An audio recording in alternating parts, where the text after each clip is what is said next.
오늘 우리에게 주신 하나님의 말씀은 고린도전서 15장 20절로 23절 말씀을 다 일어나서 교독하겠습니다.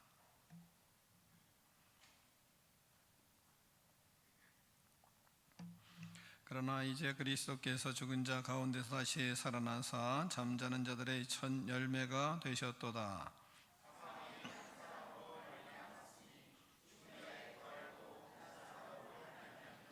아담 안에서 모든 사람이 죽은 것 같이 그리스도 안에서 모든 사람이 삶을 얻으리라.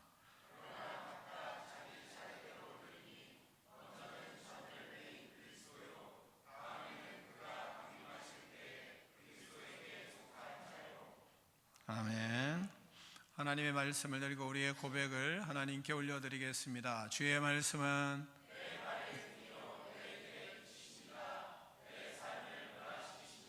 주께서 말씀하신 대로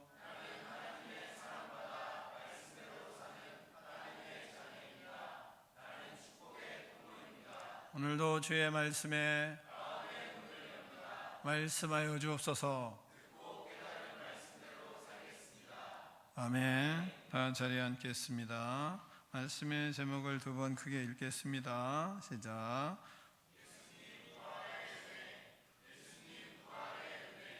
아멘. 사랑하는 성도 여러분, 이제 화창한 봄날이 이제 지나가고 있습니다. 이제 여름이 금방 올 것 같은 그 더위의 기세를 보이고 있습니다. 죽은 것처럼 보이던 나무들도 거의 다 이제 새싹을 돋고 있습니다. 그런데 그 중에는 새싹이 나지 않는 나무들도 있습니다. 분명히 죽은 것 같았던 자연들이 다시 생기를 찾은 것을 우리는 보고 있습니다. 근데 그런 중에 싹이 나지 않는 나무들이 있습니다. 저는 우리 집에 능수화가 있어요. 능수화가 있는데 한쪽 나무는 싹이 잘 나는데 한쪽 나무는 싹이 아직도 안 나고 있습니다. 그래서 이쪽 나무를 보면서 이렇게 싹이 죽었던 나무 같았는데 싹이 나는 것을 보면서 나름대로 그것이 부활의 신앙을 묵상하는 그런 계기가 되기도 합니다. 그렇게 내가 부활의 신앙으로 잘 서고 있나를 보여주는 것이 싹이 나는 능수화입니다. 싹이 나지 않는 능수화를 보면서 부활의 신앙은 있다고 하는데, 그런데 싹이 나지 않는 능수화 같은 그렇게 서 있지는 않은가 하는 생각을 또 하게도 됩니다. 그래서 이쪽 능수화를 보다가 또 이쪽 능수화를 보고 그러면서 자신의 신앙을 자꾸 돌아보는 그런 시간들이 종종 요즘에 있습니다. 우리는 분명히 죽은 것 같았던 것들이 다시 살아나는 것을 보면서 마음에 기쁨도 느끼고 감정이 좋아지기도 하고 또 행복을 느끼기도 합니다. 설명할 수 없는, 어떻게 이렇게 다 삐적삐적 말란 것 같았는데 그런데 어디서 싹이 날까 하는 생각을 합니다. 담장에 있던 넝쿨로 이루어진 그런 넝쿨 식물들도 다 삐적삐적 말란 것 같았는데 근데 어떻게 이렇게 싹이 날 수 있을까, 이런 생각을 할 때가 참 많습니다. 그런 속에 다시 감동하고 또 행복해하고 즐거워하고 또 기뻐하고 그럽니다. 그런 모습을 보면서 즐거워하는 사람이 있는가 하면 또 이야기하다 보면 자신이 뭔가 지식이 가득한 것처럼 그것은 사실은 이러이러해서 싹이 나는 것이고, 그리고 싹이 나는 이유는 이와 같은 일들이 있기 때문에 다 싹이 나는 거예요 라고 말하면서 자신의 지식을 뽐내는 어리석은 사람들도 있습니다. 그런 사람을 이야기하다 보면 밥맛이 좀 떨어지는 것 같은 느낌이 들 때가 있습니다. 여러분은 어떤 사람이십니까? 이러한 식물들을 보면서 그들이 싹을 내고 꽃을 피우는 모습을 보며 감격하고 즐거워하고 행복하는 사람입니까? 아니면 그것을 분석해서 이야기하고 이러이러해서 이렇게 되는 거야 라고 쫙 설명하고 끝. 뭐 그런 사람은 혹시 아닙니까? 그럴 때 우리는 그런 사람들을 지식적으로 이야기하고 설명하고 분석하고 이런 사람들을 차가운 사람이다, 참 마음이 메말랐다 이렇게 얘기를 합니다. 왜 그렇습니까? 생명은 분석하는 것이 아닙니다.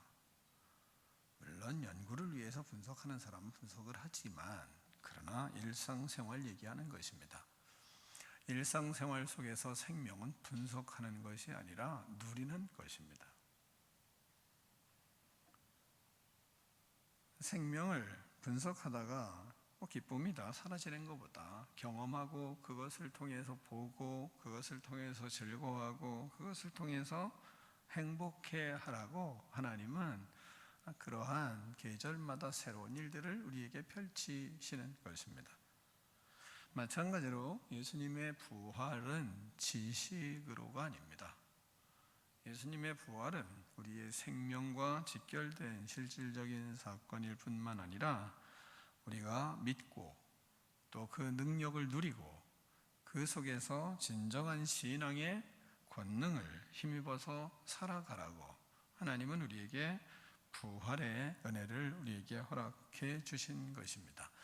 오늘 말씀을 통해 예수님의 부활이 단순한 나에게 과거의 지식이 아니라 나의 생명이요 나의 소망이 되시는 은혜가 있기를 축원합니다.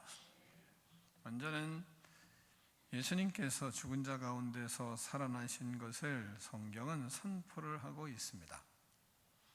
20절을 같이 읽겠습니다. 20절입니다. 시작.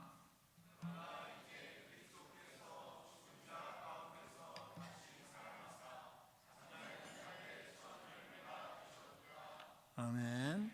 예수님의 부활은 먼저는 우리의 죄와 죽음의 문제를 해결한 놀라운 역사입니다. 그래서 행복해하고 부활을 통해서 즐거워하고 기뻐하는 것입니다. 모든 인간은 공통적으로 다 문제를 가지고 있습니다. 다 한 가지 공통적인 문제를 가지고 있는데 그것은 죽음의 문제입니다. 아무리 부자여도 죽습니다. 건강해도 죽습니다. 성공을 했어도 죽습니다. 결국 사람은 다 죽습니다. 죽지 않는 사람 여기 한 사람도 없습니다. 그래서 사람은 겉으로는 강해 보이지만 내면 속에서는 항상 죽음에 대한 두려움이 있는 것입니다.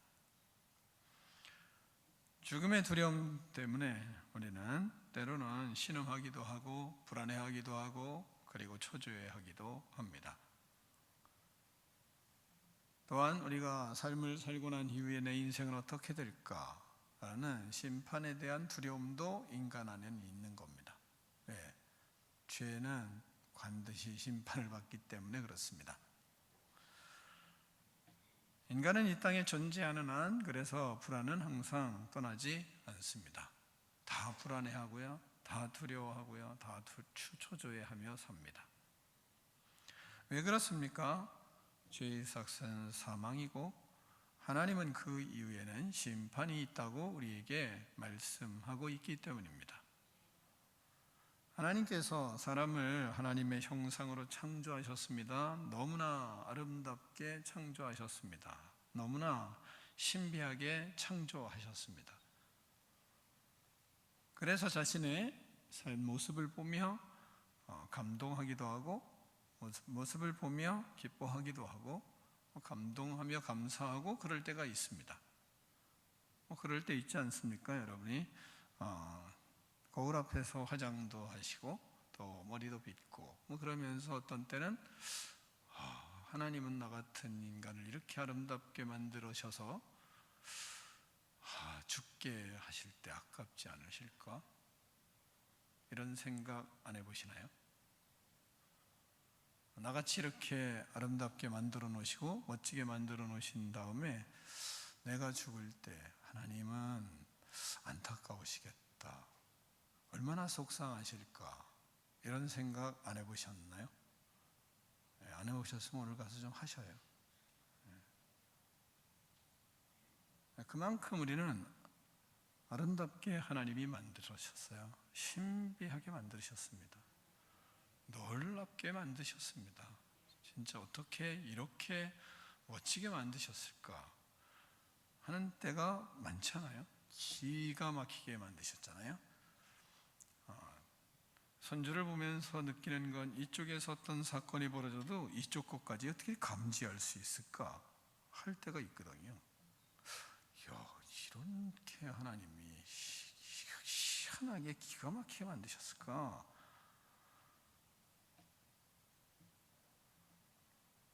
때로는 하나님이 우리를 가만히 조용히 있을 때 조용한 모습 속에서 어떻게 이렇게 인생을 새롭게 자신의 인생을 설계하고 또한 뿐만 아니라 앞일에 대해서 자신의 인생을 이렇게 기가 막히게 스스로 계획할 수 있단 말인가.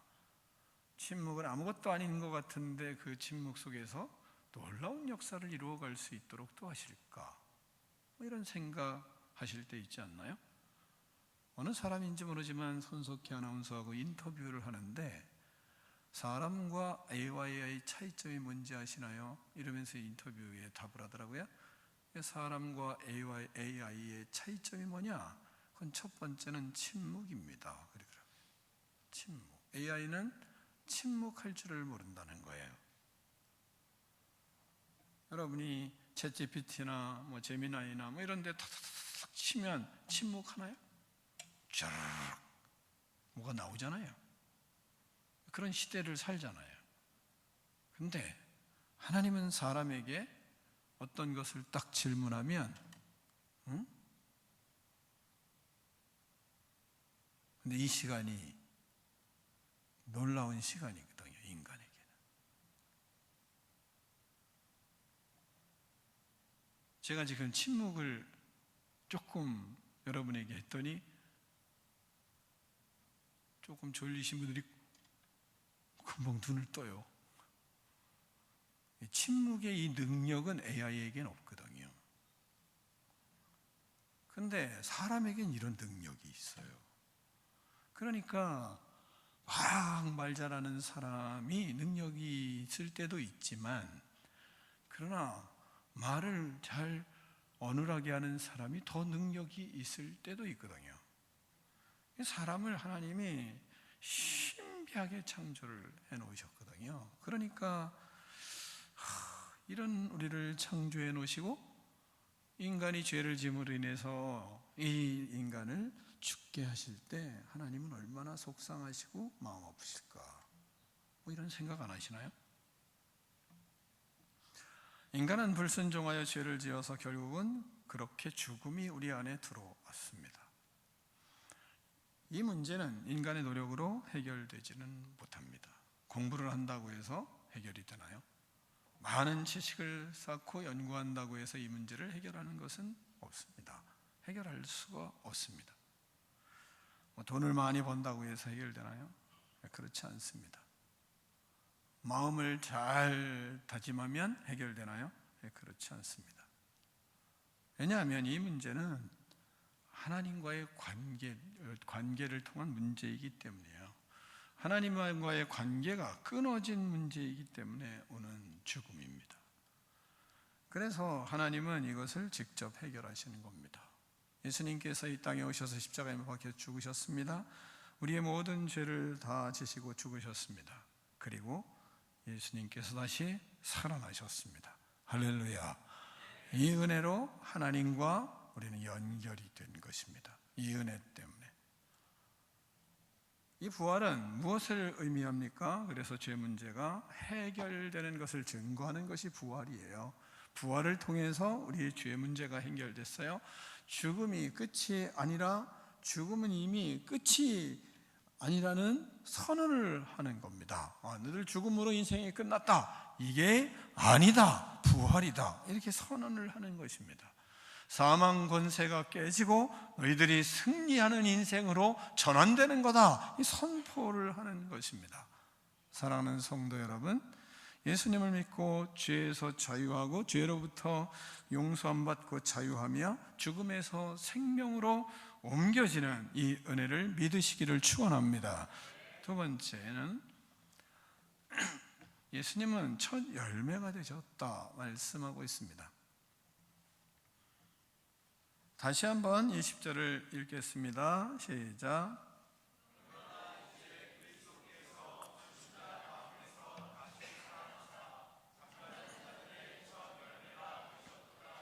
아멘. 잠자는 자들의 첫 열매가 되셨다, 이 말씀하고 있습니다. 여기서 첫 열매는 매우 중요한 의미를 가지고 있습니다. 첫 열매는 단순한 첫 번째를 말하는 것이 아닙니다. 이것은 뒤에 이어서 열매가 시작된다는 보증을 하는 것입니다. 그래서 첫 열매가 맺힘으로 인해서 다음 열매가 계속 맺힐 거라는 것을 우리에게 가르쳐 주는 겁니다. 우리 집에는 살구나무가 있어요. 근데 살구나무가 있는데 살구나무가 이제 꽃이 피고 졌어요. 그 다음에 파릇파릇 이제 싹이 아주 우리의 마음을 시원할 정도로 초록빛을 내고 싹이 납니다. 잎사귀가 아주 싱그럽게, 잎사귀가 싱그러워졌습니다. 그런데 보면 열매가 없습니다. 열매 아무리 차려봐도 없습니다. 근데 열매를 찾다가 뭐 잊어버리죠. 얼마 지나면 어느 날 보면 한두 개가 열매가 맺혀 있어요. 그리고 나서 며칠 지나서 보면 열매가 주렁주렁 맺혀져 있습니다. 그것을 이야기하는 겁니다. 그러니까 예수님이 부활의 첫 열매가 됨으로 인해서 그 다음에 우리에게 그 부활이 우리에게 열매로 시작된다는 것을 말씀하는 것입니다. 그래서 예수님의 부활로 인하여 우리가 부활할 것을 말씀하시는 것이 예수님의 부활의 첫 열매가 되셨다 말씀하는 겁니다. 부활의 역사를 통해서 그 부활이 우리의 부활의 열매로 시작되는 것을 선포하는 겁니다.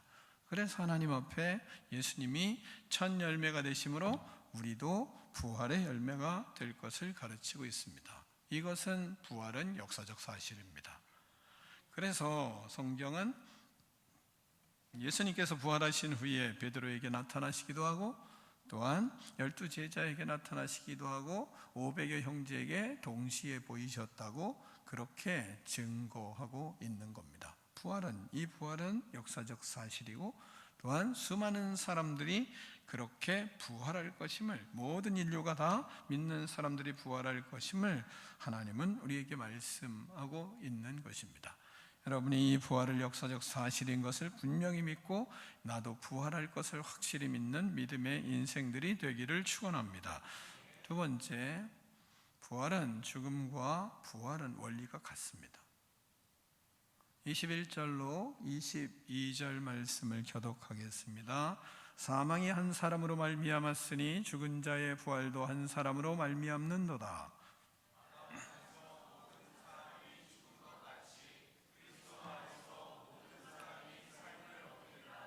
아멘. 사망이 한 사람으로 말미암았으니 죽은 자의 부활도 한 사람으로 말미암는도다 말씀하고 있습니다. 여기서 우리가 잊지 말아야 할 중요한 원리는 뭐냐면 대표성의 원리라는 것입니다. 성경은 대표성의 원리를 우리에게 가르치고 있어요. 대표성의 원리라는 것은 뭐냐면 본문이 말씀이 바로 그 원리입니다. 아담 안에 있는 모든 사람은 다 죽습니다. 그래서 22절에 아담 안에서 모든 사람이 죽은 것 같이 이 말씀하고 있습니다. 여러분은 아담 안에 있으십니까? 그러면 죽습니다. 모든 사람이 아담 안에 있습니다. 다 죽습니다. 우리는 아담 안에서 태어났기 때문에 이미 죄와 죽음의 영향 아래에 있습니다. 이게 대표성의 원리입니다. 아담이 범죄함으로 그 아담을 통해서 모든 사망의 영역이 펼쳐집니다. 모든 인간은 다 죽어야 됩니다. 그 안에 인간은 들어가는 겁니다. 그래서 모든 인간은 죽습니다. 우리는 죽습니다. 아담 안에 있으면 죽습니다. 그러나 동시에 또 하나의 대표성, 똑같은 원리로 그리스도 안에 있으면 삽니다. 그리스도 안에서 생명을 얻습니다. 그래서 22절에 그러잖아요. 그리스도 안에서 모든 사람이 삶을 얻으리라. 아멘. 한 사람 예수 그리스도 안에 그리스도로 인해서 모든 사람이 생명을 얻게 되는 것입니다. 중요한 것은 안에서입니다. 안에. 아담 안에 있으면 죽고 그리스도 안에 있으면 삽니다. 이게 원리입니다. 단순한 비유가 아니라 이것은 영적인 실제 사건이에요. 그러니까 우리가 예수님을 믿으면 어떻게 되는 거냐? 그리스도 안에 들어가는 겁니다. 그리스도 안에 들어가면 생명의 영역으로 옮겨지는 겁니다. 그래서 우리가 살아가는 것은 어디서 사는 것인가? 생명의 영역 안으로. 이게 우리라 그러면 이게 죽음이고 여기가 생명이다. 하나님이 예수 그리스도의 부활로 우리를 이쪽으로 옮겨 놓으신 거예요. 여기는 사망의 영역이고 여기는 생명의 영역입니다. 여기는 아담의 영역이고 여기는 예수 그리스도의 영역입니다. 그래서 예수 그리스도의 영역은 생명의 영역이고 이 사망의 영역입니다. 그러면 이곳에서 우리를 옮기셨습니다. 그럼 이 생명의 영역 안에서 우리는 사는 것입니다. 그리스도 안에서. 이게 부활의 신앙인 겁니다. 믿으십니까? 이쪽으로 옮기셨나요? 이게 중요한 겁니다. 그럼 이쪽으로 옮겼으면 어떻게 삽니까? 이쪽으로 옮겼으면 말씀으로 어떻게 살아요? 생명의 영역의 방식을 살아야 되잖아요. 그럼 생명의 영역에서 생명의 영역의 방식으로 살아야죠. 그럼 영역의 방식으로 살려야 이 생명을 얻어서 부활의 능력이 나타나고 부활의 권능이 나타나고 부활의 역사가 나타나는 거예요. 그러니까 그 길이 말씀이거든요. 그래서 여러분을 살리기 위해서 하나님은 우리에게 무엇을 주셨어요? 성경을 주신 것입니다. 그래서 말씀이 중요한 거예요. 그래서 큐티를 하라 여러분에게 생명을 걸고 귀찮게 막 지겹게 진짜 힘들어 짜증난다니까 진짜 더러운 목사라는 생각들까지도 올라올 수도 있는 거예요. 올라와야 정상이에요.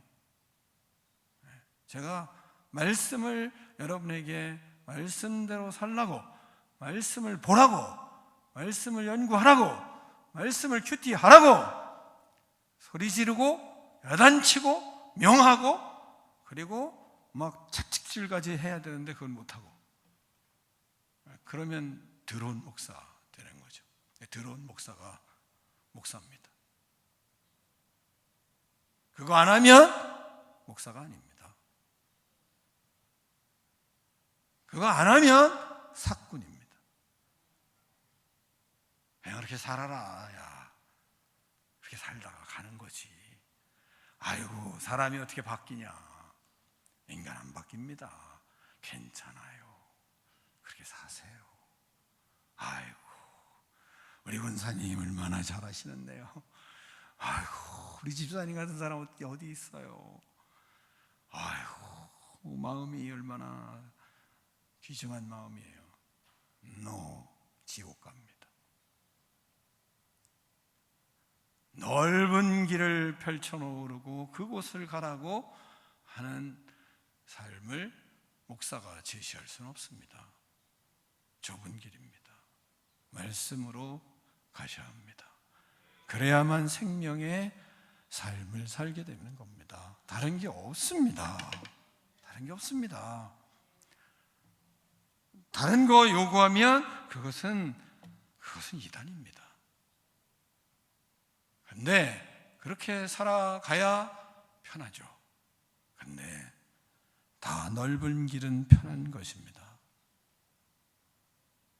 넓은 길은 다 누구나 가고자 하는 길입니다. 그러나 생명의 길은 아닙니다. 그래서 하셔야 됩니다. 그리고 말씀의 법을 따르셔야 됩니다. 말씀의 법을 따르지 아니하고 생명을 누릴 수는 없는 겁니다. 어디서 생명의 법을 찾습니까? 하나님의 말씀으로만 찾을 수 있는 거예요. 그래야 부활의 신앙으로 살아갈 수 있는 겁니다. 왜? 우리는 옮겨졌기 때문이에요. 우리는 그리스도 안에서 살기 때문이에요. 그러니까 말씀의 권면도 받고 말씀으로 살아가는 그런 삶을 애를 쓰는 겁니다. 다른 게 없어요. 거기서 생명의 영역 안에서 생명을 누릴 수 있는 방법은 다른 게 없어요. 말씀이 유일한 방법인 겁니다. 그러니까 교회는 뭐 하는 거예요? 말씀으로 살아가라고. 말씀으로 삶을 살아가야 행복합니다. 다른 것으로는 행복이 없습니다. 를 가르치라고 하나님이 빚값을 주시고 죽음을 가지고 이 땅에 오셔서 우리를 위하여 죽으시고 그리고 우리에게 생명 주시기 위하여 교회를 세운 것입니다. 다른 목적은 없는 거예요. 없어요. 교회에서 뭐를 가르칩니까? 다른 건 가르칠 게 없어요. 성경을 말씀으로 살라고, 지키고 행하라고 가르치는 겁니다. 다른 것으로 부활의 신앙이 있나요? 여러분, 말씀으로 우리가 살아가는 그런 열정을 누가 주시나요?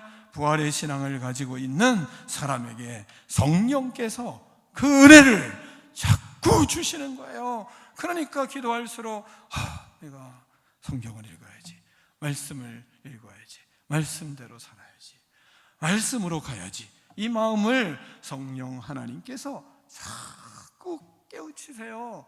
여러분이 기도하면 할수록 내가 말씀으로 가야지, 말씀으로 살아야지, 기도하면 할수록 성령께서는 끝없이 말씀의 눈을 뜨라고 자꾸 그곳으로 여러분을 밀어가십니다. 그러니까 주 앞에 우리가 다른 것으로 부활의 신앙을 맛볼 수는 없어요. 부활의 신앙은 성경으로 맛보는 겁니다. 왜요? 사망에서 생명으로 옮겼기 때문이에요. 우리는 생명의 영역 안에서 말씀의 법을 가지고 삶을 살아가는 겁니다. 말씀 앞에 감정도, 말씀 앞에 내 지식도, 말씀 앞에 내 주장도 다 포기하는 거예요. 그리고 말씀으로 순종하며 살아갈 때 그곳에 생명이 피어나는 겁니다. 생명이 피어나는 거예요. 싹이 나지 않는 나무가 무엇을 하겠습니까? 그 안에서 끝없이 줄기를 통해서 그 수분을 빨아들이려고, 싹을 틔우려고 애를 쓸 때 싹이 나고 그곳에 꽃이 피고 그곳에 열매를 맺는 것처럼 우리도 끝없이 하나님은 말씀으로 우리의 영혼을 세우고, 말씀으로 우리의 마음을 바르게 세우고, 말씀으로 우리의 삶을 바르게 살아갈 때, 그럴 때 부활의 역사가 일어나고 부활의 능력이 나타나고 부활의 열매가 우리에게 열리게 되는 것입니다. 다른 것으로는 없습니다. 그래서 가장 큰 성령의 은혜는 말씀을 봐야지, 말씀으로 살아가야지 그 마음에 강하게 일어나는 것, 이게 성령의 사람들이에요.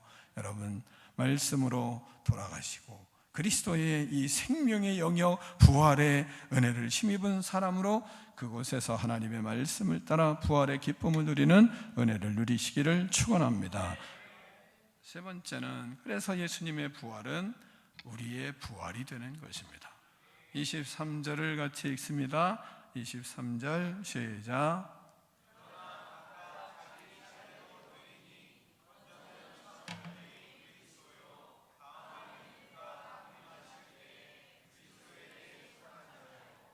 아멘. 예수님의 부활은 우리의 부활이 되는 것은 부활의 순서예요. 예수님이 부활하셨어요. 그래서 예수님이 첫 열매가 되셨어요. 이제 예수님이 부활로 모든 것을 다 이루셨어요. 그 부활은 다음 누구예요? 우리의 부활이 되는 겁니다. 그래서 다음에는 그가 강림하실 때에 그리스도에게 속한 자요, 이렇게 말하고 있는 겁니다. 예수님이 다시 오실 때 믿는 자는 다 부활할 것이고 그것이 우리의 믿음이고 우리의 소망입니다. 성도에게 죽음은 끝이 아니고 잠자는 것에 불과해요. 다시 부활할 거예요. 다시 깨어날 거예요. 그러니까 모든 삶은 뭐예요? 부활의 기쁨으로 사는 겁니다. 부활의 기쁨으로. 그런 어떤 상황에서도 우리는 다시 부활할 거예요. 그 부활이 나에게 올 거예요. 예수님이 부활하셨으므로 모든 것이 다 나에게 부활의 역사를 이루어 갈 것입니다. 그럼 부활의 기쁨을 우리는 만끽하며 살아가라고 하나님이 우리를 택하신 거예요. 그러니까 생명을 얻고 죽음의 공포 속에 살았던 우리들이 이제는 다 죽음의 문제가 예수님의 부활로 해결이 됐어요. 그러면 이 땅에서 누려야 될 거 아니겠어요? 이 땅에서 부활의 기쁨을 어떻게 누리나요? 부활의 기쁨은 우리가 힘들어요, 어려워요. 근데 부활의 믿음을 가진 사람은 뭐예요? 힘들어도 부활할 것이다, 이 믿음으로 다시 회복이 일어나는 거죠. 내가 지금 너무 문제가 커요. 이거 하나님이 부활의 역사를 이루실 것이다 라고 우리는 믿어요. 그러니까 힘들어도 기뻐요, 어려워도 기뻐요, 고난 중에도 즐거워해요. 왜? 장차 올 이 부활에 비교할 수 없다, 성경은 말씀하고 있기 때문입니다. 그래서 힘들어요, 어려워요, 고통스러워요. 그런데 그 안엔 기쁨이 솟아나요. 왜요? 부활의 신앙 때문에. 그게 그리스도인의 능력인 거죠. 우리의 선조들은 순교의 길을 걸어가면서도 기뻐했어요. 그게 어디서 나옵니까? 이 부활의 신앙 때문에 나오는 겁니다. 부활의 신앙을 빨리 회복할 수 있는 것은 누가 가장 빨리 회복하게 해줄 수 있나요? 자기 자신이에요. 다른 사람이, 목사님이 부활의 기쁨을 회복시켜주는 것은 2차적인 거예요. 제일 먼저는 본인이 가장 먼저 부활의 기쁨을 회복할 수 있어요. 힘들어요. 힘들면 빨리 부활의 신앙으로 회복할 수 있는 누가 하겠어요? 본인이 믿음을 가지면 회복이 되는 거 아니겠어요? 이런 걸 해보세요. 여러분은 혹시 거울 앞에 서 있으면, 거울 앞에 있으면서 이런 생각하지 않나요? 거울 앞에 있으면 자기의 모습을, 이미지를 바꾸면 그러면 즐겁지 않나요? 우리 손주 중에 이미지 얼굴을 바꾸는 손주가 있어요. 그래서 아주 얼굴을 이상하게 만드는 손주들이 있어요. 그렇게 해서 사진을 보내요. 그러면 금방 보면서 금방 웃어요. 우리가 금방 힘들었다가도 막 이미지를 아주 이상하게 바꿔서 그 사진을 찍어 보내면 그거 보면서 더 행복해요, 즐거워해요. 그걸 보면서 제가 한 것이 있었어요. 내 스스로도 거울 앞에서 이미지를 바꿔보자, 이런 생각을 했어요. 그래서 여기서 이미지 바꾸면 그것만 생각하고 설교가 다 잊어버릴 것 같기 때문에 제 스스로 거울 앞에서 저를 이미지를 바꿔요. 그러면 제가 왜 이렇게 기쁜지 몰라요. 제 상한 얼굴 이미지를 보면서 스스로 금방 기뻐요. 한번 해보세요. 그런 속에 하나님이 마음의 깨달음을 주시더라고요. 부활의 기쁨은 네가 침체되거나 힘들 때 가장 빨리 회복할 수 있게 하는 것은 누구니? 우리 손주가 아니라 나더라고요. 본인이 어떻게 얼굴 이미지를 바꾸기만 해도 어제 보면 기쁘더라고요. 금방 즐거움이 금방 솟아나요. 자신이 표정 연기만 바꿔도 금방 솟아나요. 그러니까 하나님 앞에 그 모습을 이거 바꾸면 금방 내가 변화되는데, 금방 즐거운데, 그러니까 부활의 회복은 내가 제일 빨리 회복시킬 수 있는 거구나 라는 걸 깨달아요. 저는 화장실 들어가면요, 뭘 하느냐 하면 평상시에 운동할 시간이 별로 없어서 무엇을 하냐면 화장실에 스쿼트를 합니다. 스쿼트를 어떻게 하냐면 턱에다 손을 딱 올리고, 그리고 스쿼트를 100개씩 합니다. 그리고 나서 세수를 합니다. 그때라도 해야 되기 때문에 운동을 그렇게 해요. 근데 그때 제가 눈을 조금 달리 떠요. 근데 그거 하면서 힘든데 눈을 이상하게 뜨니까 내가 즐겁더라고요. 그래서 눈 이상하게 뜬 요를 턱을 올려가지고 눈을 이상하게 뜬 나를 보면서 내 스스로 기뻐해요. 다리 아프죠. 힘들죠. 막 하기 싫어요. 근데 억지로 막 합니다. 근데 억지로 하는 내 얼굴을 보면서 제가 즐거워해요. 그래서 거울이 중요하더라고요. 그런 속에 마음에 오늘 하루도 하나님 부활의 신앙으로 승리할 수 있도록 나에게 기름 부어 주십시오. 그러면서 맞춰요. 화장실에서. 그건 누가 줬나요? 하나님이 주셨지만 금방 본인이 문제더라고요. 다 침체되는 것도 자신이 화냈기 때문에 침체되지, 다른 사람이 화내고 다른 사람이 짜증낸 건 아이고 멍멍이 소리구나 이러면 끝난 거거든요.